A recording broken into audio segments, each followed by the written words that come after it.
Right, good afternoon, everyone. Should we get this show on the road? We're not too bad. We're only 8 minutes late to starting this session. We've got to finish pretty much on time because the plenary's straight after. No, actually, there's a break, isn't there? So it doesn't matter. We can just go on and on. This is a panel about narrative, and I've run one of these things almost every year that this conference has happened, and also the World Conference version as well. And I always think that sessions about how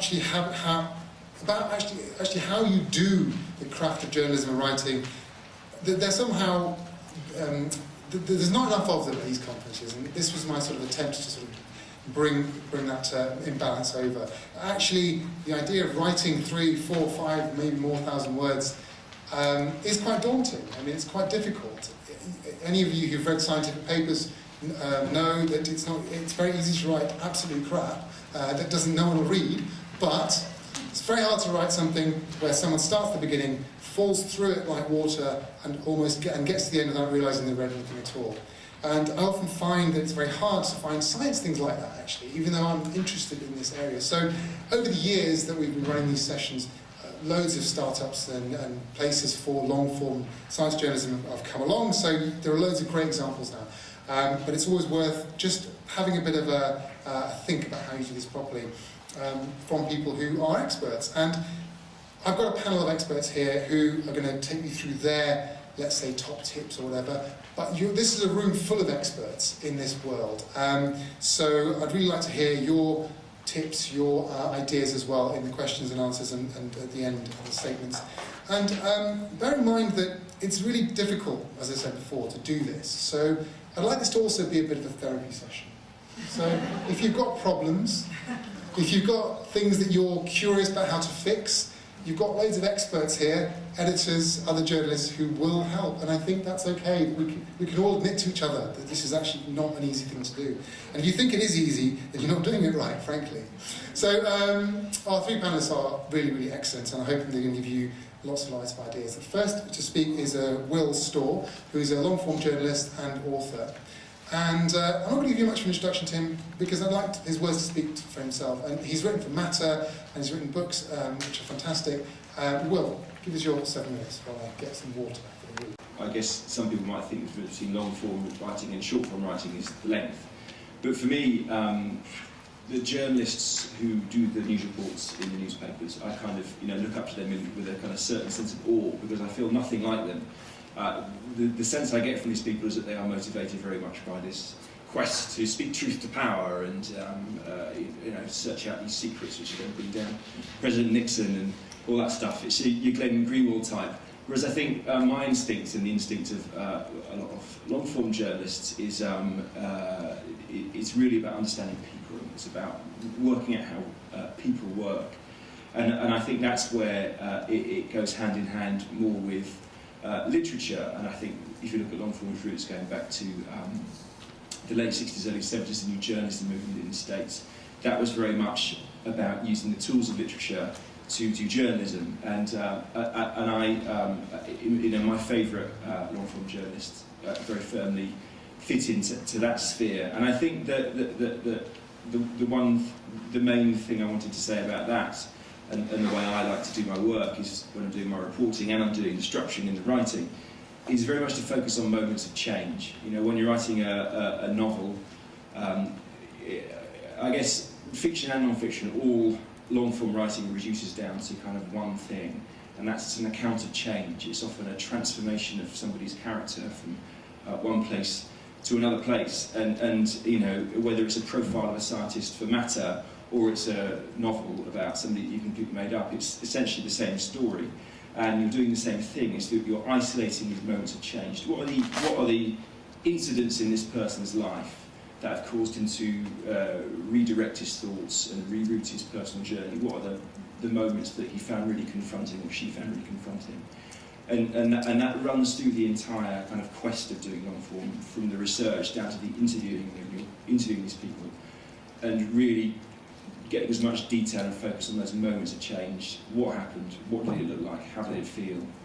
And then, in an ideal world, your long-form piece is then a series of these moments of change, And that, I think, I mean, that to me is when that's working really well. That's when you get this sense of that you can read a long piece, and no matter that it could be 8,000-10,000 words, you hopefully fall through it because it's got that sense of velocity that takes you from the beginning to the end. Will, thank you very much. Now, narrative is not just about words, which in themselves are very difficult to construct, as Will talked about. I've asked Paul Olding to come along here as well. He's a documentary and drama filmmaker, worked on probably a lot of programmes that you've seen on the BBC and elsewhere. He's worked with Brian Cox. He's nominated this evening for one of his programmes on Rome's mysterious X-Tombs. I don't know what the X stands for, but this is going to be fascinating to know. And of course, on screen, the narrative art is as important. And as we're all writers, we probably wanted to try and get more visual ideas into our films, into our writing. I think that it'd be very interesting to hear from what you have to say. Because I'm a filmmaker, I can't operate without pictures. So I bought some pictures. Okay, so that's me. So I kind of interpreted the plenary session a bit differently. It's a kind of self-help, really. Writing narratives for science documentary are three things: capture the audience, keep the audience, give the audience content. The three C's until someone says, yeah, but the middle one's a K. I know. There are lots of problems you face. There are hundreds of TV channels. There are thousands of hours of TV programming. You've made a lovely science documentary, or you want to make a lovely science documentary, but you are competing with so many people and so much output. Compared to books and magazines, people still have to you still have to entice people to buy books and magazines, by the front cover headlines, but how do you grab someone when effectively it's free, or they've already prepaid it because it's on cable or Sky? TV for most people is something that they sort of fall into. So how do you capture an audience? Well, first of all, the title. Title is really, really important. People think, it's a title, I'll call it what I want. Earth, the power of the planet, that's nominated tonight, The Mystery of Rome's X-Tombs. But you know what? How about a title? The problem we have with titles is that with electronic press guides on your TV, they can sometimes cut out the last little bit.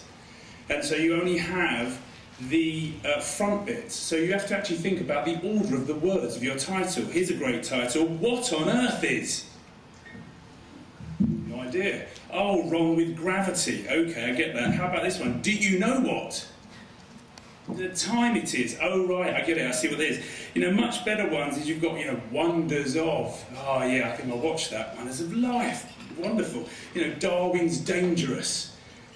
Idea, you're still getting that. And the best one I thought was this one: The Genius Sperm. Bang.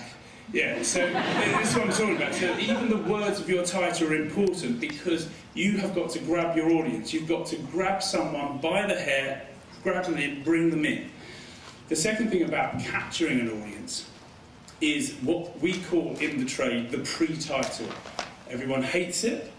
Everyone despises the notion of it, and we spend more time in the edit suite and more time rewriting the pre-title, the bit that happens before the title. It's in words. So many times. Now, this is the bane, and what it's all about is, we actually have to capture people, the clickers we call them. They're surfing the channels to see what's worth watching. And in 5 seconds, you've got to grab your audience. Your lovely 60-minute long narrative form documentary, science documentary, is worth nothing if you've got no audience. So you've got these clickers, these people who are clicking around. What should they watch? Should they watch this programme, or should they turn over and watch Ant and Dec? So the pre-title is something that in a long-form narrative is something you actually spend a long time on, and it just needs to be big. It needs to be bold, and it needs to be beautiful. It needs to give a narrative promise and shout loudly, watch me, but actually it says nothing at all.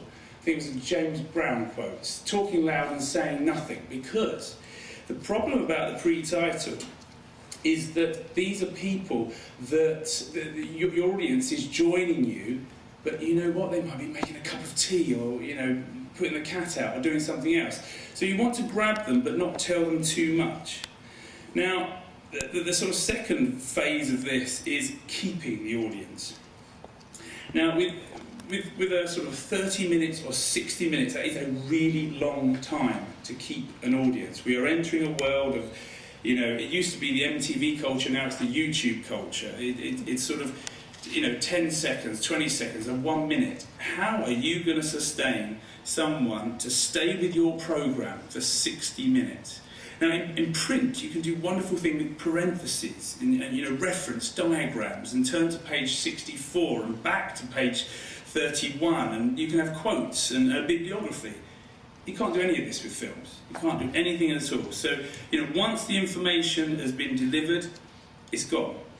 I know we can rewind and replay and pause and rewind and everything nowadays with TiVo, but the thing is people don't actually do that. So when you're trying to keep your audience with a long-form narrative science documentary, you have to work on various parameters. There's no chance for rereading.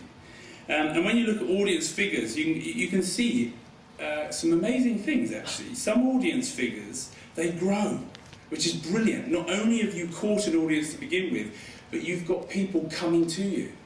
The football match has finished, they've come over, the other programme's finished, they're bored with another programme, but they've come to your programme and they are called joiners. This is wonderful because your actual audience keeps growing. Perfect. You've also got those that sort of stay consistent, an audience which stays consistent. This is brilliant. You have got your core audience and you have kept them. And then unfortunately, you've got also audiences which plummet. You've captured that audience, they came to you, but then they thought, hold on, that's not really what I wanted, or that pre-title was so exciting, but this is not living up to that excitement. And then they turn over to Ant and Dec. And that's really where you get this plummet, and that is a problem for long-form narrative documentaries. So there's a couple of thought series. One is to know your audience. Are you writing for BBC 2, BBC 3? Are you writing for UK or the US? But the thing I would say, and my advice, is not to be dictated too much by past programmes. The people that commission science documentaries, the commissioners, they actually, yes, they know what they like, but they always want to be wowed. If you keep giving them the same old thing time and time again, yeah, they'll accept it, but actually the best thing for you to do is to write what you want to write and try to blow them away. There's a lot of TV shows out there, many are exceptional, many are terrible. So it's just trying to deliver extra stuff, the channel or the client, within their remit. The other thing about keeping an audience is about the structure, the way you put things together, very sort of quickly. The 3-act structure is a wonderful thing. Lots of people hate it, but it allows you to build scenes on scenes to a climax, to a moment, and then reset. You reset, and the audience can then beg for more, staying with you, keeping your audience. What's going to happen next? What's happening now? Where's the twists and the turns? But actually, 60 minutes is a phenomenally long time. When Horizon went from 50 to 60, you would have thought, okay, it's only 10 more minutes. But you probably had that on the cutting room floor, those extra scenes that you got rid of. But actually, it's a really big difference. I don't quite understand the psychology of it, but holding that audience to the very end of a 60-minute programme is a big change. They're very flitty, remember. They just want to switch over. They don't want to stay with you. And another big thought here is when you're, it's quite obvious, when you're reading a magazine or a book, most people have to give it their full attention. It's really difficult to sort of read a book and paint your nails, or read a book and go on Twitter. Whereas with TV, it's on in the background. You are fighting for a smaller attention. You're not fighting for 100% attention, you're fighting for an even smaller bit of attention. And the other factor with writing for TV is not radio. It's not just about words, it's about visualizations. You know, and this is actually quite a big issue for complex science shows. It's not about wallpaper. You know, you need to be able to reimagine the unimaginable or the invisible. You know, this is a moment where we played with time and we slowed it down and we looked at the breakings up of time, and that's me after I just slapped him. You know, there's only so many times if you want to talk about atoms that you can use out-of-focus blurry light. So the thing to do with your words is always thinking of pictures, and visual metaphor is tremendous, so underrated. You know, we wanted, in What on Earth is Wrong with Gravity, we wanted to bend space-time, so I used a bendy mirror. I didn't want to use a rubber sheet and a ball. And also, we used visual metaphors in the fabric of space-time. Me and my CGI guy came up with a fabric which bent and twists as galaxies pass through them. So, you know, there are interesting ways, but with your writing, it's always pictures. TV is not radio. And finally, it's with content. Keep giving the final C is content for your audience, you know. And this actually is a big issue. And one thing that always annoys me, particularly with, it seems, business journalists, they're always allowed to, you know, crack on with fiscal returns and derivative markets and short selling. Got no idea what they're talking about, yet they can get away with it. You mentioned photosynthesis or dihydrogen oxide, and TV commissioners are like, oh my God, you said a scary word, I can't understand the word. You know, you then have to spend ages talking about it. But this is the case, this is the world we live in. Science is seen as this kind of scary place with words like photosynthesis that you can't possibly use. I think as science filmmakers, it's about making information more accessible. You know, if you were writing for BBC Two, much as BBC Two doesn't like it, their age bracket is 45 to 75. But you know, if you expand your narrative, you could be entertaining for the 30-somethings, or heaven forbid, the 20-somethings. You know, this is not about dumbing down. It's all about how you deliver information, and also how you can sneak complicated stuff in. You know, the thing, again, another phrase that we tend to use is signposting of information, signposting. The audience only have one hit of getting what on earth you're talking about. As I said, they can pause and rewind if they so want to, but usually they don't. So if the audience need to be prepared for what's coming next, you know, otherwise they might miss a really important narrative plot point and then lose interest and turn over to Ant and Dec or, you know, Big Brother or whatever you like. But, you know, you can't overegg the pudding. They're signposting and they're sort of saying what you're about to say, saying what you're going to say, saying it, and then saying, how did you just see that, and, you know, so on and so on. The other thing is unpacking information. Just turning on his head. Unpacking information, again, not dumbing down. What this is all about is building up information, but possibly even from, you know, possibly from the ground. The big thought here is that you can start from the very sort of ground floor of these thoughts and slowly build up and build up. Visual metaphor, that was what I was looking for. You start at the ground floor, and when you get to the top of your very tall building, you can actually then be hitting some really hard, complex stuff because you've taken the audience with you. And, you know, in Wonders of Life, you know, 49 minutes in, you know, we had in-vision graphs, we had all sorts of metabolic scaling equations, you know, to do with biology. And then you can relax and see a nice big crab. And the final thing is a little number, it's sort of, we call it Jedi mind tricks. This is the moment where, at the point in the film, you're desperate to explain stuff, but you know what, at that point in the film, the audience aren't ready for a big, full-on explanation, and so you just try to say, you know, you don't need to understand how this all works, just run with it and it'll be really exciting. You know, and look, oh, there's the solar eclipse. So there's my sort of 3 plot points: capture, keep, and give them content. Thank you. Thank you, Paul. Well, as Obi-Wan Kenobi said, these aren't the droids you're looking for. Our final speaker is Helen Pearson, who, as well as running the features section of Nature, and therefore someone who has edited more great and terrible features than she'd probably like to admit. She's also just finishing a book, so maybe she'll let us in on the pain of some of that as well. That's a whole other session, the pain of that one. Yeah, so I run the feature section for Nature. I'm lucky enough to see lots of really wonderful narratives, and I see lots of writers really struggling to find narratives. I also try to write myself when I have time, so I'm going to try and distill what little wisdom I have into 3 short points. My first is, and perhaps this is blindingly obvious to everybody here, but I'm going to say it anyway, is that narrative is just stuff that happens over time. So something happens at the beginning, and then more stuff happens in the middle, and then something happens at the end. So perhaps when you are looking for a narrative, you have this cool topic, and this happens all the time, but you haven't got your narrative. A really basic question you can ask yourself is, what part of this story unfolded over time? Or where did this story begin? And the timescale over which your story can take place can really vary. So you can have the account of a scientific project which has unfolded over a year or decades. You might have a news event, something that's happened which has just been a couple of weeks or a few months. You can have, even we ran a story which unfolded over a scientific meeting, and started at the beginning of the meeting but pulled out and talked about the issues along the way. Or a profile is just a narrative, but the timescale in which it's happening is that person's life and their career. And that's a really classic way that we find you have this really great topic you want to write about, and the way to pull a narrative is actually to find an interesting person's life story which kind of allows you to explore that topic.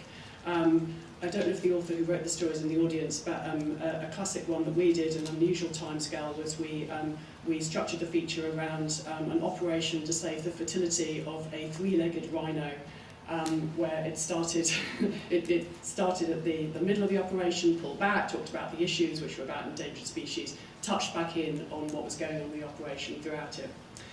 So that just leads me on to my second point, which is at Nature anyway, we are telling news features, so we need to have a bigger issue or theme that a reason that we're telling that story, and we also have a reason, we need to have a reason that we are telling that story now. So sometimes you have a topic without a story, but sometimes you do have a story with no reason to tell it. And the newspaper doesn't have to be a hard newspaper, like something's happened today, this week, but it needs to be loosely relevant. Why are we telling it? And that's a really good question to ask yourself. So an example of that is a writer called Alok wrote us a story a while ago about Ed Stone, who's led the Voyager missions for the last 40 years. Now most of this is historical, right? It happened ages ago, so why are we going to tell it now? And the reason we decided to go back to that story was because the Voyager was on the verge of leaving the solar system, and so it was a wonderful opportunity to go back and just look at that whole history, and yet had some currency to it. So again, the question is, why are you telling it now? Why is it important to tell this story? Okay, and so to go to the pain part of this, Alok's heard me talk about this before, but I think a lot of writers end up, when they are writing feature stories, in what I call the feature's dark place. That's normally when I'm on the phone to them, and they're just completely lost, and they've got all this information, and they've no idea what the story's about anymore, and they just kind of want to crawl under the desk and give up. And I've been there many times. So I've got a couple of tips for that. I think one is to go back to your original idea. So you probably scrawled something down, you might have sent an email to your editor about what you thought the story was, and that is probably still what the story is. It's just you've lost it within all this other information. Sometimes we also say to writers, write me the headline and stand first for this story, because if you can do that, you've kind of you've managed to encapsulate in your mind and our minds what it is really about. The other tip is to actually ask your editor for help. The draft doesn't need to be perfect first time, and I've had many very rewarding experiences where the draft is pretty awful. We've gone back to what the original story was, and we've suggested a structure, and it comes in with this beautiful narrative. So I think it's really important not to be afraid to ask for help. And I'm going to finish there. Okay. So thank you very much, everyone. I'm going to ask a couple of questions before I throw it open to the floor. We've got a good 30 minutes or so of questions. So get your thought processes going. I hope there's microphones. They seem to be here, but you can shout if necessary. Let me go through some of the things you said. Paul, you were talking about writing scripts essentially for a visual medium. I've always thought that actually a lot of people could learn from the way you structure a 60-minute documentary or a feature. A lot of people who are just writing text features, in terms of you have sequences, you have scenes, you have episodes. I just wonder, have you ever thought about sort of that sort of thing? When you're writing a script, do you categorise them into sections like that? Do you think, this is one scene is going to do this, this one scene is going to do that? Is it down to that granular level, or do you just film and then see what happens afterwards? I'm assuming it's the first. Yeah, seeing as I wrote you a script when you were doing your presentation. Well, sorry, yes, it's very much scripted, compartmentalised, sub-compartmentalised. The scenes have a narrative, they have an emotion, they have an arc themselves, and these are the scenes which then build up and build on to the next scene. And so you have many overarching narratives. You have a narrative in a scene, a narrative in an act, and then an overarching narrative in the whole film. And yes, sometimes it also has a colour. Sometimes I colour my scenes. This is a blue scene, this is a brown scene, this is a red scene. Particularly with Wonders of Life. Wonders of Life, each scene, if you look at, has a special colour. For no better reason than it looked nice. But you can tie all these in together, and yes, they all... Is that a mood thing? It wasn't a mood thing, because blue wasn't a sad scene, but it was just the sea. It was blue. And then we went to the desert, which was red. But, it was very much, when we were mood boarding it, that was what we sort of thought about. But, so yes, the answer is very much compartmentalised and scripted, building on emotion and narrative. Well, the stories you tend to write are about very fascinating, odd characters. More often than not. And there is science in what you're saying, but that's kind of almost a sideshow to the people involved. I just wonder, when you're starting to research these really interesting characters, how far do you go into the sort of research hole of finding what they're like, and then finding out they're not quite what you expected, and then you find out a bit more about them, and then you think, God, was my original idea any good? I mean, how far do you go if we had to shut this down and start writing? Often, usually, ideally, when you're writing about these people, you're meeting them, you're spending time with them, and so your visual account. I mean, it's always important when you're obviously writing long-form narrative that your pieces are as visual as possible. That's one of the reasons that you want to go and spend time with these people, so you can describe them in a first-hand way. But in terms of the research you do beforehand, it's actually quite counterintuitive, because I always like to do not that much research on the individuals beforehand, because what you want is to go into a situation with, like a creationist or somebody. I just did a piece for the Telegraph this week on people who believe the Earth is hollow. You want to go into these situations with people and be surprised, and because it's those moments of surprise when you're kind of reacting honestly to them that translate really well on the page. Whereas if you go, I mean, another example, I just did a piece. It's not a science piece, but another piece I've just written is for Esquire, and this very right-wing politician called Jack Buckby, and so it's important to enter that situation armed with all the data and stuff about why immigration is actually a good thing, like that stuff. So, and it kind of kills the piece in a way, because you're going in there with an idea of how the interview's going to go, with a plan, like a Jeremy Paxson style plan of, right, these are my different arguments, and it gives you a kind of a dead piece, where those kind of like the best pieces of long form, when you don't know that much about them, and they are adventures. You're going on this kind of like adventures for a few days with these people, and you're surprised all along the way, and then when you go home, that's when the proper reporting starts. You can find out whether what they told you is true. Usually it isn't. And then you get some more fun and some more twists and turns. Can you believe it? Can you believe it? No, but the most frightening thing, surely, is when you spend a day with someone, you come back with 5 hours worth of tape, and you think, I've got to go through this now. I wish there was some way of doing it. I realised a long time ago that it might be useful to have someone transcribe it, or I wish there was a program that could do this. But I realised in a dead moment once at midnight sometime, thinking, this is my life forever now, because I have to listen to it all for it to go through my head to then decide I can't let anyone else transcribe this for me anyway, and this is just the way it's going to be. Nothing's going to help me from this. That's frightening in so many ways. Helen, you're writing for nature, your pieces are a few thousand words long. The book that you haven't mentioned yet is much longer than that and very, very complicated. Hundreds of potential people involved in terms of what you're writing about and things. Just tell us what the experience has been for you. And bear in mind, people here think that you're some sort of god here, who probably just is an expert at feature writing and has no problems with it. Give us some of your pain on that. I'd love to know. So you want me to talk about my pain of the book? Yeah. Do it.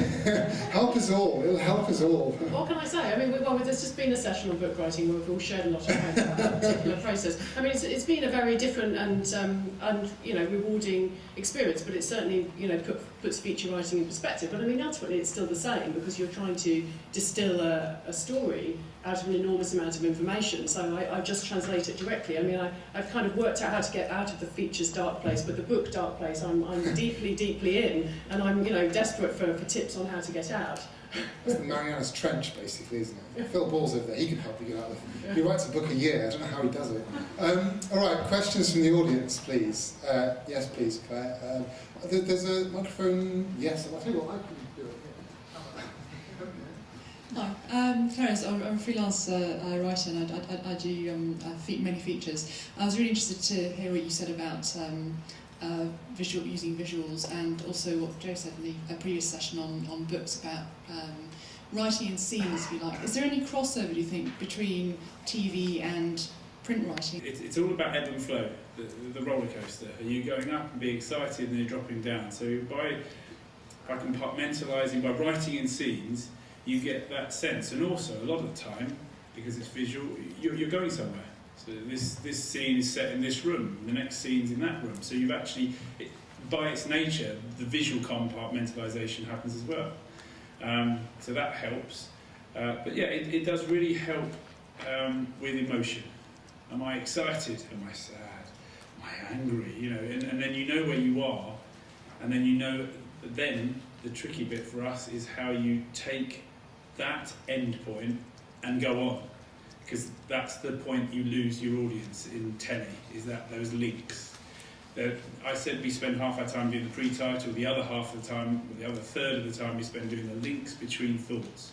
And then the other third is the rest of the film. So you see how there's a lot of time spent on those moments. But yes, I think I have to think in pictures. So with a book, I'm assuming authors and writers, you think you'll create pictures as well, but in someone's mind. Yeah, I mean that's certainly how I write. Before I start writing, I just have a list of scenes in very much that way, where I'm thinking, okay, these are my scenes, my moments of change I was talking about, and I arrange them in an order that I hope it's the same with ebb and flow. I hope will give a nice set of variety, has a dynamic kind of feel to the piece, but also take you in a logical, sensible order from one place to another. So yes, I very much think in sequence. If I can just add one more thing to that, I'm writing a book at the moment, and one of the things that helped me was a fellow author whose book came out recently saying to me that when he was confused about the structure and didn't know how to set the story going from one place to another, he read a book about writing film scripts. And there are quite a few of them. There's one, Robert McKee, I think his name is, a book called Storr, and a bunch of others as well, which are essentially writing Hollywood blockbusters, really. But a lot of those have incredibly interesting structures in terms of the way they tell their stories, and it goes through in a very granular way, which probably science journalists would appreciate, how to just create the components. It doesn't write the story for you. It just tells you how to create those components, which you can then order into scenes and sequences and create the ebb and flow that Paul talked about. I think that actually, and the reason I had asked Paul to be on this panel is because I think film has a lot to teach us as writers about how to structure things, because their tool set is so limited in terms of the words and things that the way they do it still and keep you riveted is really quite interesting and fascinating. There's a question here at the front. Can I add to that? Because my name's Caroline Vandenbroek, and I've just written a book about narrative, because I do a lot of work with scientists, and I went on the Robert McKee course. You did? His 3 days where he talks for 2 hours, and then you have a 10-minute break, and then another 2 hours, and he does that without a single visual. yet he's absolutely amazing. And I run a course that I sort of remember being on that, and a lot of what I do is about the structure, the elements of narrative. But one of the things that drives us in TV, and you probably had this said to you as much as I did, and it goes to all writing, is that you have to keep giving the reader, the audience, the listener, reasons why they should care. And often that's about who the character is and your concern for the character, but it can also be about mystery, it can be about just wanting to know what happens at the end rather than what's going to happen in the next few minutes. And it's building those little mysteries and concerns and a relationship and an emotional relationship with your characters and what's happening that kind of drives, I think, all narrative. Great, thank you very much. This question here, Westwell. If there's any questions beyond the front row, please do put your hands up. When you have a narrative where your character, your main character, is non-human, so it's maybe a geological story where a rock is traveling through the crowd, how do you make that compelling? Helen? How do you make rock compelling? How do you make rocks compelling? Exactly. I mean, my feeling is that would come from the reporting. It's really, really hard for me to, tell a writer what the narrative is. Unfortunately, I mean, you've got your timescale there, right? So you kind of know the beginning and the middle and the end. But the actual scenes themselves, I think that they're going to come out of the reporting. I mean, I certainly find, as you were saying. But it's when you're out talking to people, the things that happen to you might provide you with the lead to your story, for example, and the points at which you're going to describe those scenes for me. So you've got the scenes within that bigger timescale over which your story is unfolding. Does that help? Paul, you've worked with Ian Stewart, who talks about rocks a lot, but makes them fascinating somehow. Exactly. I was just wondering whether rock was a metaphor there. You actually mean rocks? Yeah, like rocks. Yeah, well, I mean, that was the challenge that we had with Journeys from the Centre of the Earth, Ian Stewart's first thing, and then Earth, the Power of the Planet. It's a rock. It's really boring, Ian. Make it interesting. So essentially what we did there is we told the excitement of how things happen, but also we went to the most geologically astonishing places. I took him to volcanoes all around the world. But what he did, what we did, was to draw from the location the bigger story, how this matters to you. He's on a volcano somewhere in the middle of nowhere, but the science behind that process matters to you. Drove your world, creates your world. So I think it's twofold. One, rocks aren't dull. That's a big thing. Two, it's about location and really sort of bringing privileged access to the audience.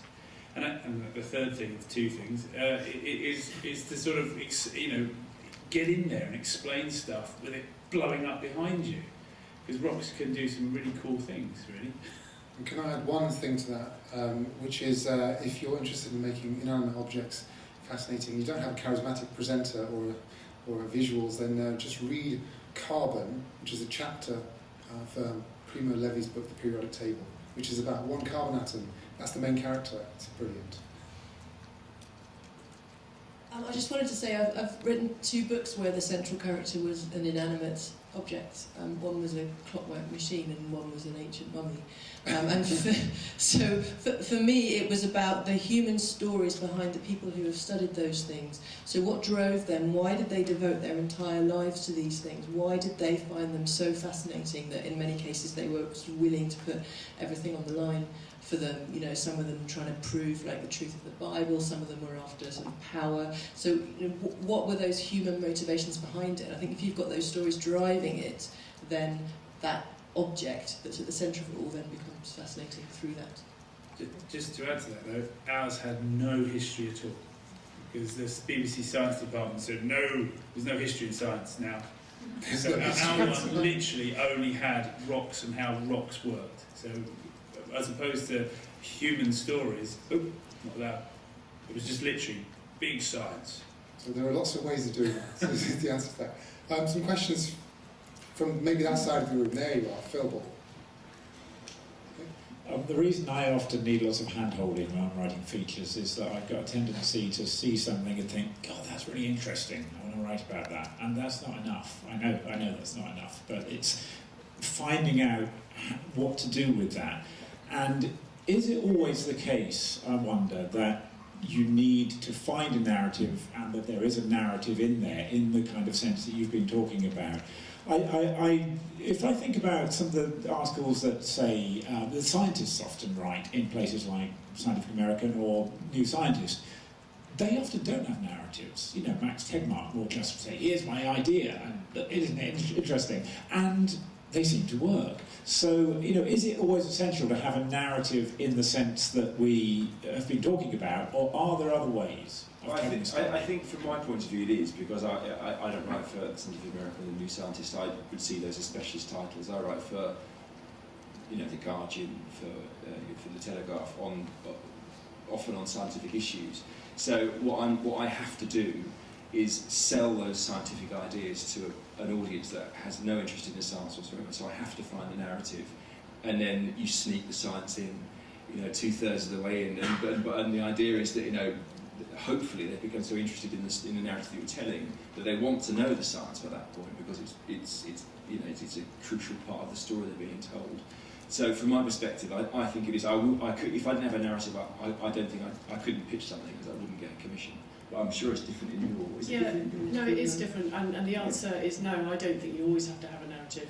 So there's some comfort there, and it really varies, obviously, from publication to publication. So we do. I mean, we will try and find a narrative because I think it will draw you in, and it can often produce a better story. But certainly, sometimes at Nature, there is just a topic that we really want to take on. It's a really hot area of research, and we're just going to go for it. And then we might find a different, you know, structure. So sometimes, if we're just going to, you know, take on the story, then sometimes I just call that a meat and potatoes feature. We're just going to do it. We've sort of put a stamp in it, and we've covered it, and we're going to move on. But sometimes we break it up into questions or into sections. And sometimes, you know, there might be some data out there, be more like a data analysis feature, and that will be a way to get into the topic. So I think there are other ways in. Can I just add something? I might just hurt myself here. With science on telly, science and natural history programming, science programming, we do our utmost best to create narrative. And if there isn't a narrative, it doesn't get in. Now, I've got to be very careful. Natural history programming. Oh. So you have a lovely story, yeah, lovely story. Penguin giving birth, whatever. And the linking line is often at the other end of the planet is a polar bear. So that one, in my mind, is a collection of astonishingly shot stories linked by maybe it's cold. Yeah. It's hot. Whereas in science programme, we tried that with the first one as a solar system. We all just laughed because it was just like, well, no one's going to watch this. You can't just have a set of stories linked by, you know, swishy hair.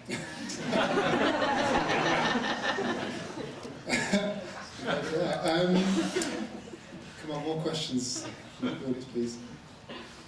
Anyone? Oh, there's one there, and then we'll come back to you. Hi there, this is directed at Will, I think. I'm just interested in the process you go through. At what point do you stop talking to people and start crafting a pitch, or do you pitch it and then find your story? How much effort goes into each stage, and how does it work, start to finish-ish? Well, it's a slightly depressing answer, because, you know, I'm a freelance writer, so I have to think about how much money I'm earning. And generally, I'm not going to reveal it, but basically, the size of the commission leads to the size of the fee, and from the size of the fee I work out how much time I can spend realistically on that story. So it stops when my clock is ticking and I'm thinking, right, I'm only getting a certain amount of money for this, I've now got to sit down and write my piece. So, you know, if you're reading a piece that I've written for Matter that is, you know, 10,000 words long, I'll have spent way over a month on that piece. If you're reading a story that might be around 2,000 words, I'll maybe spend a week and a half on it. That's the difference. And it is, and I think if you're going to for me anyway, if you're going to make a living out of being a freelance writer, you've got to be kind of quite ice cold about that, and I am. At which point do you pitch it in your? At which point do I pitch it? I mean, as early as possible. I mean, again, you know, being coldly programmatic, I don't want to spend a lot of time on a pitch because you don't get paid to write pitches. So it will just be enough that I think. I mean, one of the good things about having been a freelancer for a while is I know all my editors, and once you're in a place of trust with editors, you don't have to spend them epic pitches because they know that if you're pitching something, you're going to go and do the job. So I mean, a couple of paragraphs, and that's usually a good sized pitch for me. So yeah, it's I mean, in the back of my head, that clock is always ticking. Helen, what's your sort of thought on pitches? Do you want people to come to you with a line, a sentence, or do you need a formal page or something? Normally more formal, but I mean, it's interesting what you say about having a relationship with editors, because it's true that if I have a trusted relationship with a writer already, you know, I might go to them with the story, but also they don't need to do as much to convince me that they're going to find the story I want. Whereas with a new writer, you know, it is a very high bar. We're going to have, you know, a good 3 or 4 paragraph pitch, and I'm going to go back with more questions. And unfortunately for them, I do think they have to report, you know, probably half of the story at least before I'm going to take it, because I'm really going to, I mean, yeah, because I'm really going to ask a lot of questions. I mean, unless they can bluff it, whatever. I really have to know that they're going to deliver, because I don't want to spend the money on commissioning the story if it's going to die. And Paul, TV commissioning is a whole world of pain. That doesn't. That's exactly the response. I mean, it was when you were working at the BBC as a producer director on staff. Perhaps it wasn't so much of an issue. You could work on something for a few months, and if it didn't get commissioned, you move on to something else. Now you have your own company. Where do you draw the line to actually think, right, I'm going to try and get this off? When my children starve. That's extreme. Yeah, that's right. So, before that, I hope. No, I mean, commissioners are a world and a psychology unto themselves. I couldn't comment that I understand the process. We've had some things commissioned. Yeah, lots of things commissioned. Then we're just trying to get something commissioned now. I think commissioners are now wanting more and more and more. They want sizzle reels. They're called now. They want how you're going to film it. Who are the people? What's the access? They want pictures. They want a little reel. They want you know, they want to be sure they're getting the thing that you're promising. So, but yeah, we pitch whenever we can. Okay, Claire, do you want to? Do you want to just shout? Just at the front. Hi, I just wanted to ask a little bit about how, well, just everyone really, how do you, when you're searching for a narrative, how do you avoid falling into what I call narrative cliche, sort of turning up the same stories, same kinds of narratives repeatedly? I mean, I'm guilty of the rags to riches cliche of idea everyone thought was really boring, turns out to be really interesting kind of narrative. One on television I notice quite a lot is I think one what I call an imposed narrative, where it's a presenter-led documentary about a presenter saying, right, I'm going to go on a journey and I'm going to take you with me. I think every time I see it, I think, oh God, not another one. Has anyone got any sort of tips or advice as how do you keep narrative fresh and, or most importantly, authentic? You know, how do we stop mythologising scientists or falling to cliche? I think the main thing is just not to be too overt about it, because I don't think you can be too worried about narrative cliche, because I mean, you know, the same story is told over and over again, and we never get sick of it. I think what the problem is people being too overt about. I remember when I published my first book, I was very careful not to, because there was loads of books at the time where the writer was going, I became obsessed with this mission to find the truth, and use that line all the time. And no, you didn't become obsessed. You got a book deal. You know, that's what that's what happened. And so yeah, I think it's just not you just don't be too overt. Don't wave. This is a rags to riches story. You know, the fact that it's a rags to riches story is actually a good thing. You know, that's a great story. So go and tell that story, and don't be worried that it's been told before, because every story's been told before a gazillion times. Just, I mean, my thing would be just don't be too. You don't have to tell people what kind of story it is. Just tell it. Well, doesn't every documentary nowadays on TV have I'm a physicist and I'm obsessed by waves. Yeah, it's the word obsessed. I'm going to take you on a journey. Why? Yeah. Yeah. Not you're doing, I'm assuming, but... And half the time it's not my words. Interestingly, I think the cliche lines are great for getting things commissioned, because commissioners understand that. You know, rags to riches, oh right, it's that type of story. But yeah, we try to keep the cliche out of the narrative, but understanding what the film is, they're not a bad thing to have, I think. What was the other question? What was it? No, you asked the question. I don't know. Was Was it a journey? Yeah. Going on a journey. There's a lovely bit by, is it Charlie Brooker? He did an absolute great mistake of that. I'm going on a journey. I'm opening a car door. I'm getting in. I'm actually physically going on a journey. I think they have their place. When we started first working with Brian years ago, we actually did. We got in a car and we went around America, and he was our translator of science to me, the journeyman, and we actually had arguments on camera and everything. It was quite fun. So that wasn't a cliche. I wasn't accusing you of anything, by the way. No, I know. But I think that, going on an actual, organic, real journey is a good thing. Going on a made-up, I've just used words that people have told me to use. Terrible. Right, so let's get a couple more questions in. We've got about 5 minutes left. Yeah, right at the back there. Anyone else? Maybe from over here? This section of the audience has been very quiet. Fine. Carry on. Hi, my name's Sarah Reid. I'm a press officer at the University of Leeds. I was just picking up on the questions about pitching. Are the rules different for pitching coming from press officers than it is pitching coming from a journalist when it comes to length and how much you have to put into the pitch? Well, I'd first of all say there aren't rules for pitching. I mean, to be honest, I don't really read pitches from press officers, I'm sorry. I read pitches from journalists. I mean, so sorry if that sounds really harsh, because there's such an abundance of stuff coming in all the time from all over the place. So I'm normally looking for a journalist to have stepped in as an intermediary to synthesise that story and tell me why I want to commission it. Unless there are any final questions, I want to ask one more thing of the panel. No? This is I don't want to put you on the spot, but I'm kind of going to do it anyway.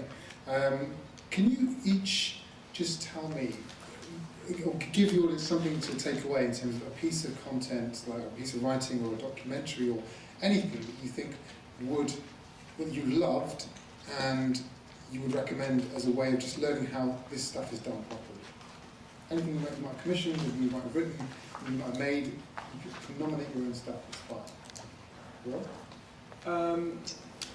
First, I want to go right back to what we were talking about before, because I've remembered something that might be useful for everybody, because it's useful for me.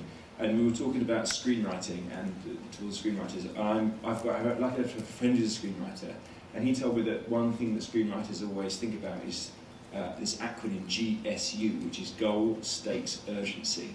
And so when you're thinking about your narrative, ideally, the perfect narrative will have all three. There'll be a very obvious goal in your story. The stakes will be high, and there'll be some urgency. But if in journalism, even one of those is a good thing to hit it. But so the GSU thing is something I always go back to when I'm trying to work out my stories. But in answer to your question, I think one of my favourite books of narrative journalism recently was the book The Big Short by Michael Lewis, which is, so he went back, I'm sure half of you have read the book, amazing book where he went back and he met the handful of people who predicted the crash, the 2008 bankers crash, and in doing that, he met these amazing characters and actually told the story really well of how the crash happened. I thought that was just an extraordinary piece of work of journalism. Fantastic suggestion. He was one who wrote Moneyball, of course. Helen? I'm going to cop out slightly and just point to a publication or a specific story, but I do read The New Yorker very avidly, and the thing that strikes me about it is that, and it's useful to do this, is just to open the pages at any story, and it's just surprising how often you do end up starting to read and being pulled in, regardless of what it was about, even if you thought you wouldn't read it. And it's just worthwhile doing that on a few stories and then pulling back and looking at the way they structured that story and approached that story. Because I do think you can learn a lot by just reading something which is good and going, how did they do that, and how am I going to do that on my story? Borrow the techniques. I think the big word for me is motivation. So when you're writing a narrative, if you're losing the motivation, every cut, every word I write, what is the motivation? Why am I doing this? Is the music motivated? The cuts motivated? Is the colour motivated? And I think that helps you not write cliche. It helps you find an organic narrative rather than trying to force a narrative onto a story. Because a forced narrative, you're sitting there going, why the hell did he suddenly leave the room? You ask questions. So if you ask your question, what is the motivation for ... about, I don't know, 1,000 times a day when you're in the edit or writing scripts or when you're out filming, why did he suddenly get up? Don't know. Why did he put that down? Why is he standing next to a giant crab? As soon as you answer those questions, you've made a brilliant science documentary. All right, well, thank you very much, guys. Just to summarise, before we go to the plenary, which is next in literally 2 minutes upstairs, although I doubt it's going to start on time. Don't quote me on that anymore. It's fair to say that in doing these sorts of sessions for years and years, you don't get to the answer of how to do narrative at all. And in fact, I think even people who've written many books and lots of features probably still learn things every single time. But what I have come to understand over time, personally, and this may or may not happen for you, but it's something that I think is useful to know, is that narrative is not this magical thing that is just some cloud that you have to one day discover somehow on a journey somewhere, but it is actually made of component parts, bits that you can actually grapple with. Yes, there are some people who do better style and who can just make some sentences easier than others, but those things come from practice and trusting your intuition and building that intuition and finding those stories in the first place. But I think that it's really important to break down narrative into these elements, these scenes, these bits of reporting, the character traits, all of those things, which if you don't know what else you're doing, at least that's something you're collecting, which when you start the process, you have something to start with rather than just a blank page, which probably is the most frightening thing in the world. And I've suffered from many a time. And even after doing it lots and lots of times, I still find it difficult to get up and do, and I'm sure everyone does. Probably the only person in Phil Ball who doesn't find that difficult. He's probably writing an entire piece that we've been listening to. But can you just put your hands together, please, for Will, for Helen, and for Paul? And thank you very much.